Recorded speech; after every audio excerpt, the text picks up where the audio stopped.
नमस्कार विद्यार्थी मित्रांनो, आज मी तुम्हाला अभ्यासाची अशी प्राचीन तंत्रप्रणाली सांगणार आहे की ज्यामुळे तुमच्या अभ्यासामध्ये गती प्राप्त होणार आहे. विद्यार्थी मित्रांनो, कित्येक विद्यार्थी असतात ते म्हणतात की सर मी खूप अभ्यास करतो, परंतु ज्यावेळेस मी परीक्षेला जातो किंवा ज्यावेळेस रिव्हिजन करायला जातो त्यावेळेस माझ्या लक्षामध्ये काहीच राहिलेलं नसतं. मुलं अभ्यासाला बसतात, पुस्तक घेऊन समोर बसलेला असतो, परंतु काय होतं की त्याच वेळेस मनामध्ये विचार येतात की चला मोबाईल पाहूया, टीव्ही पाहूया, खेळायला जाऊया. अगदी पहिलीपासून ते पदवी परीक्षेच्या स्पर्धा परीक्षा करणाऱ्या विद्यार्थ्यांचा हा प्रॉब्लेम येतो. तुम्ही कोणत्याही स्वरूपाचा अभ्यास करत असाल परंतु तुमच्या अभ्यासामध्ये प्रगती नसेल तर हा व्हिडिओ तुमच्यासाठीच आहे. बघा, अपयशाच्या चक्रामध्ये तुम्ही जर सापडलेला असाल की सतत मी अभ्यास करतो, सतत जर वाचत असतो परंतु मला यश प्राप्त होत नाही, तर हा व्हिडिओ तुमच्यासाठीच आहे. विद्यार्थी मित्रांनो, या व्हिडिओमध्ये मी अशा काही टेक्नॉलॉजी, अशी काही तंत्रज्ञान सांगणार आहे, अशा अभ्यासाच्या पद्धती सांगणार आहे की ज्यामुळे तुमच्या अभ्यासामध्ये नक्कीच प्रगती होईल. चला तर विद्यार्थी मित्रांनो, MBA लर्निंग बरोबर शिकण्याची सुरुवात करूया. विद्यार्थी मित्रांनो, अगोदर आपण चर्चा केलेली होती अभ्यास म्हणजे काय, मन, शरीर आणि भावना यांची एक एकत्रित प्रक्रिया आहे. जर तुमचं मन, शरीर आणि भावना व्यवस्थित नसतील तर तुम्ही कितीही अभ्यास करा, फिजिकल लेवलला कोणतीही पद्धती वापरा, कितीही अभ्यास करा, तुम्हाला जे अपेक्षित रिझल्ट्स आहेत ते अपेक्षित रिझल्ट्स तुम्हाला मिळणार नाहीत. जर तुम्हाला कमी कष्टामध्ये चांगल्या पद्धतीचा अभ्यास करायचा आहे आणि यशस्वी व्हायचं आहे तर अगोदर तुमचं मन, शरीर आणि भावनावरती नियंत्रण पाहिजे.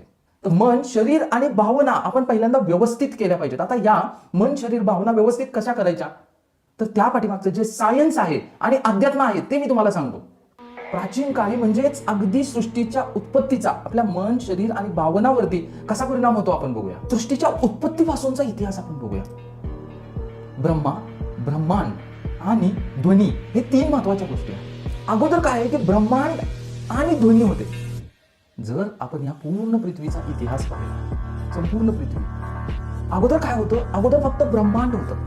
ब्रह्मांड आणि ध्वनी होता. ब्रह्मांड म्हणजे काय, सूर्य, ग्रह, तारे, हे ब्रह्मांडामध्ये सर्व काही होतं. आता विचार करा थोडासा, ही पृथ्वी आहे आणि पृथ्वीच्या बाहेर हे युनिव्हर्स आहे आणि युनिव्हर्स अनंत आहे, कित्येक सूर्यमाला, प्रत्येक ग्रह.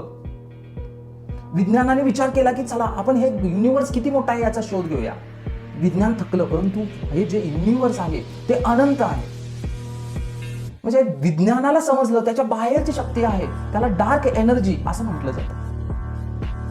तर या संपूर्ण ज्या शक्ती आहेत, संपूर्ण या ब्रह्मांडातील शक्ती आहेत, त्या ब्रह्मांडातील शक्ती तुमच्या अभ्यासावरती परिणाम करत असतात, तुमच्या मनावरती परिणाम करत असतात आणि मन हे अभ्यासाशी जोडलेलं आहे. बघा, ब्रह्मांड आणि ध्वनी, वाक ज्याला म्हटलं जातं, त्या ब्रह्मांड आणि ध्वनीमध्ये शक्तीने नियंत्रित करून ब्रह्माची निर्मिती केलेली आहे. ब्रह्मांड आणि ध्वनी यांच्यातून काय निर्माण झालेले आहे, ब्रह्मा, विष्णू आणि महेश. आणि या ब्रह्मा, विष्णू, महेश यांना प्रजापती म्हणलेलं आहे आणि या प्रजापतींनी वेदाची निर्मिती केली. ही जी संपूर्ण सृष्टी आहे या सृष्टीची निर्मिती केली आणि त्यांच्या मनामध्ये काय करायला लागले, प्रजापती आहेत ते प्रजापती आता विचार करायला लागले की मी सृष्टीची निर्मिती कशा पद्धतीची करू, यामध्ये जीवसृष्टी कशा पद्धतीची असेल. अशा पद्धतीने संपूर्ण सृष्टी आहे ती काय झालेली आहे, ब्रह्मा, विष्णू, महेश यांच्या कल्पनेतून निर्माण झालेली आहे. म्हणजे सृष्टीची निर्मिती अगोदर कुठे झाली, तर मनामध्ये झाली. या ब्रह्मांडातील एनर्जी त्यामुळे त्याचा मनावरती परिणाम होत असतो. आता सृष्टीच्या निर्मितीची आपण सायंटिफिक पद्धती बघूया. म्हणजे सायंटिफिक पद्धतीने ही संपूर्ण सृष्टी, हे संपूर्ण विश्व हे तयार कसं झालं. सायन्स सुद्धा म्हणतं की अगोदर काय फक्त होतं, अगोदर ब्रह्मांड, हे पूर्ण ब्रह्मांड होतं आणि या ब्रह्मांडामध्ये एक ध्वनी येत असतो, तो आहे ओमचा ध्वनी. हा ओमचा ध्वनी कुठून कसा आला, या ब्रह्मांडाची निर्मिती कशी झाली हे आजपर्यंत सायन्सला सुद्धा समजलेलं नाहीये. तर हा जो एक अग्नीचा गोळा होता, हा ब्रह्मांड होता, त्यामधून एक छोटासा गोळा आहे, तो काय झाला, वेगळा झाला. त्याला सायन्स काय म्हणतं, बिग बँग थेरी. मोठा धमाका झाला आणि या मोठ्या धमाक्यामधून काय झालं, त्या गोळ्यामधून एक अग्नीचा गोळा विभक्त झाला आणि आता तो फिरायला लागला. आणि काही दिवसांनी काय झालं, तो थंड व्हायला लागला. थंड जसं व्हायला लागला त्यापासून काय झालं, वाफ निर्माण होऊ लागली आणि वाफ निर्माण झाल्यामुळे पाऊस पडू लागला. आता हा पाऊस पडू लागल्यानंतर काय झालं, त्या गोळ्याच्या भोवती थंड होत असताना संपूर्ण काय झालेलं आहे, पाणी साठलं. आता ह्या गोळ्यावरती पाणी साठल्यानंतर त्यातून काय झालं, पृथ्वीची निर्मिती झाली आणि या पाण्यामध्ये काय झालेलं आहेत, जीवजंतू निर्माण व्हायला लागले आणि त्या वाफेतून काय तयार झालेलं आहे, वातावरण निर्माण झालेलं आहे. आता शास्त्रज्ञांनी विचार केला की हे जे वातावरण आहे, तो जो गोळा आहे, त्याच्या आपण डीप मध्ये गेलो. आता कुठल्याही वस्तूच्या आपण डीप मध्ये गेलो तर त्यामध्ये आपल्याला काय दिसतात? ऍटम्स दिसतात, छोटे छोटे छोटे ऍटम्स दिसतात. ऍटम्स मोलिक्युल्स आहेत. तर या ऍटम्स मध्ये काय आहेत? प्रोटॉन, न्यूट्रॉन आणि इलेक्ट्रॉन. म्हणजे कोणत्याही वस्तूच्या अगदी छोट्या पार्ट पर्यंत आपण पोहोचलो तर तिथे काय आहेत? प्रोटॉन, न्यूट्रॉन आणि इलेक्ट्रॉन. आणि ज्यावेळेस प्रोटॉन, न्यूट्रॉन आणि इलेक्ट्रॉन यांना काय मिळते? गती मिळते. त्यावेळेस काय होतं? कोणताही पदार्थ तयार होत असतो. म्हणजे या प्रोटॉन, न्यूट्रॉन, इलेक्ट्रॉनच्या आतमध्ये डीप मध्ये गेल्यानंतर असं दिसलं की त्यामध्ये काय आहेत? व्हायब्रेशन आहेत. म्हणजे कोणतीही गोष्ट आहे ती गोष्ट कशापासून निर्माण झालेली आहे? Proton, neutron, electron. आणि प्रोटॉन, न्यूट्रॉन, इलेक्ट्रॉन एकच आहे, ते म्हणजे कोण आहेत? ऍटम आहेत. आता जर वेदांचा, अध्यात्माचा आणि सायन्स जर आपण सोडून पाहिलं तर हे प्रोटॉन, न्यूट्रॉन आणि इलेक्ट्रॉन्स म्हणजे कोण आहेत? ब्रह्मा, विष्णू, महेश आहेत असं मानूया आपण. आणि ऍटम म्हणजे कोण आहेत? प्रजापती आहेत. सायन्स सुद्धा म्हणते की 3 पार्टिकल आहेत, परंतु ते कसे निर्माण झाले, काय झाले हे आम्हाला सुद्धा माहित नाही. त्यांना काय म्हणतात? गॉड पार्टिकल असं म्हणतात. म्हणजे कोणतीही वस्तू घ्या, त्याच्यात शेवट खोलामध्ये गेलं, वनस्पती असू दे, प्राणी असू दे, त्याच्या अगदी सूक्ष्मतम छोट्या कणापर्यंत गेलं तर त्यामध्ये तुम्हाला काय दिसतील? प्रोटॉन, न्यूट्रॉन आणि इलेक्ट्रॉन. सायन्स तिथे येऊन थांबतं. प्रत्येक वस्तूमध्ये काय आहेत? प्रोटॉन, न्यूट्रॉन आणि इलेक्ट्रॉन आहेत. जसं आध्यात्मिक शास्त्रामध्ये म्हटलं जातं की कणाकणामध्ये परमेश्वर आहे, तसं सायन्स म्हणतं की कणाकणामध्ये प्रोटॉन, न्यूट्रॉन, इलेक्ट्रॉन्स आहेत, ऍटम आहे. शेवट कुठे येतो? ऍटम येतो. आणि या प्रोटॉन, न्यूट्रॉन, इलेक्ट्रॉनला गती प्राप्त झाली की कशाचीही निर्मिती होत असते. त्यामुळे ह्या ज्या सर्व मानसिक शक्ती आहे, मनावरती कशाचा परिणाम होतो? या ब्रह्मांडाचा परिणाम होत असतो. या ब्रह्मांडामध्ये वेगवेगळ्या शक्ती आहेत. या ब्रह्मांडातील शक्ती कशावरती परिणाम करत असतात? आपल्या मनावरती परिणाम करत असतात.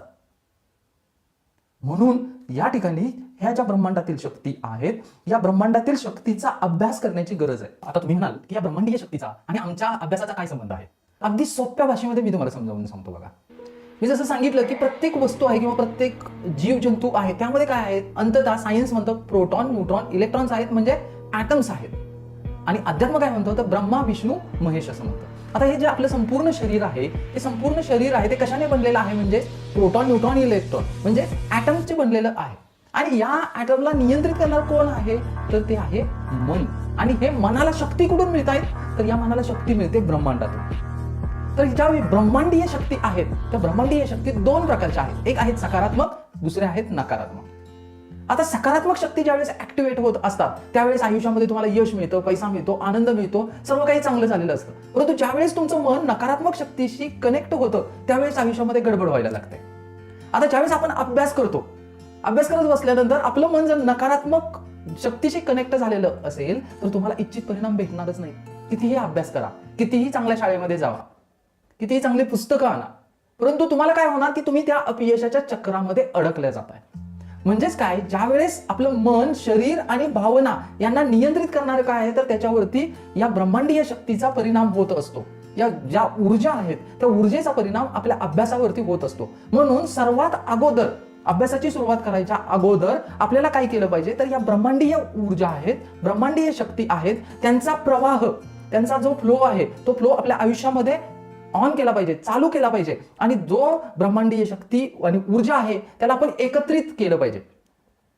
यालाच काय? या ब्रह्मांडीय शक्ती, फ्लो स्टेट आणि ऑरा असं म्हटलं जातं. ज्यावेळेस आता काय होतं बघा, प्रत्येक माणसाचा ऑरा असतो.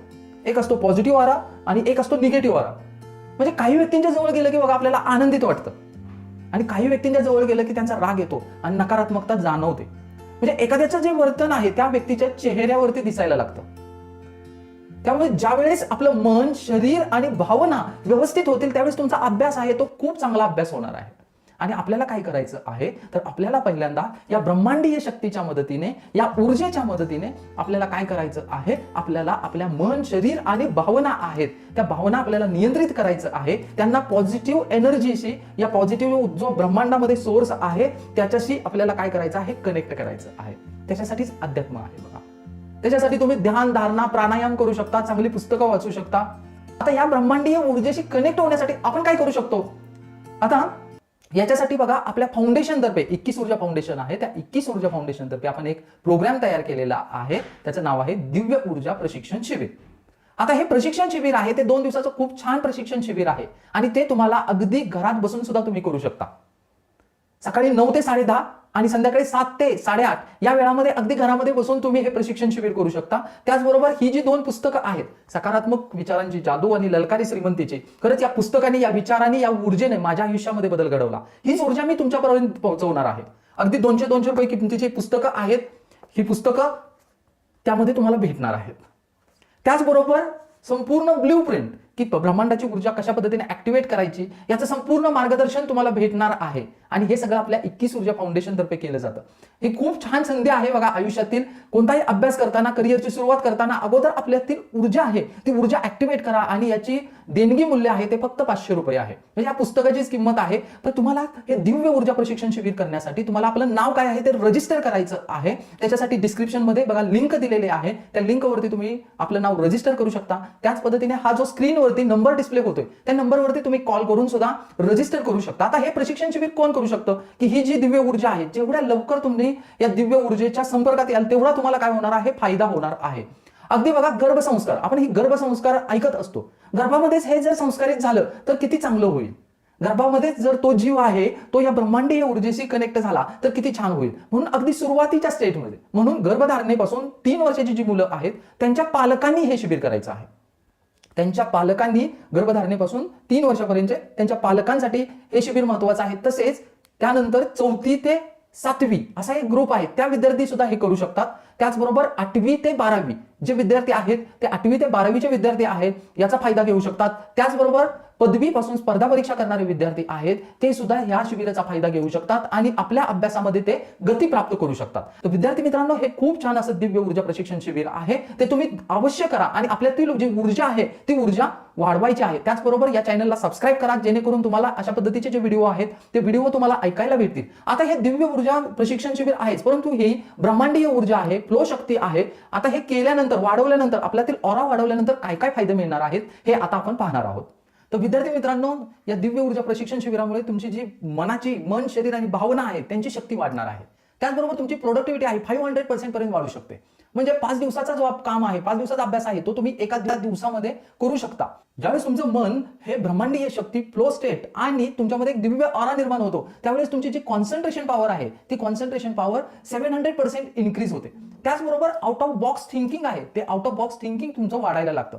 त्याचबरोबर तुमच्यामध्ये लॅटरल थिंकिंग करण्याची पॉवर आहे ती सुद्धा वाढायला लागते. मेंदूमध्ये ज्या वेव्स असतात त्या वेव्स बीटामधून अल्फामध्ये ट्रान्सफर व्हायला लागतात. त्यामुळे मन शांत व्हायला लागतं, अभ्यासामध्ये गती येते. पण तुमच्या मनामध्ये एक प्युअर कॉन्सन्ट्रेशन निर्माण होतं. त्यामुळे काय होतं की तुमचं जे काम आहे त्या कामामध्ये हायेस्ट एफिशियन्सी यायला लागते, आयुष्यामध्ये यश प्राप्त व्हायला लागतं. अशा पद्धतीने अनेक फायदे या तुम्हाला दिव्य ऊर्जा प्रशिक्षण शिबिरामधून मिळणार आहेत. तर विद्यार्थी मित्रांनो, या प्रशिक्षण शिबिराचा अवश्य लाभ घ्या आणि त्याचबरोबर या व्हिडिओला लाईक आणि चॅनलला सबस्क्राईब जरूर